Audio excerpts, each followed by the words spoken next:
This is the LitBear sleep mask. It's one of the better sleep masks I have ever tried because you know what? It actually stayed put. I've been testing it overnight and it stayed in place throughout the night without sliding around or falling off. So it has the adjustable strap. I have it all the way pulled tight and it was not too tight.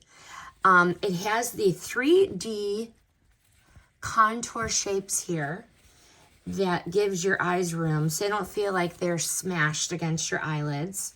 And it is so soft, yet stayed put on my face. It blocked all of the light very well.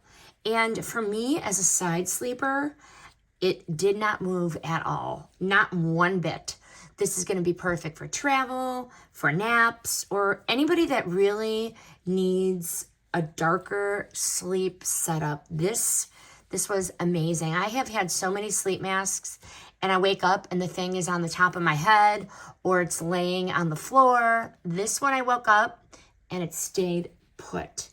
This is a really solid sleep mask for everyday use. In conclusion, it is soft, it is comfy, and it stayed put, and which honestly is the entire point of a sleep mask. This one passed my test.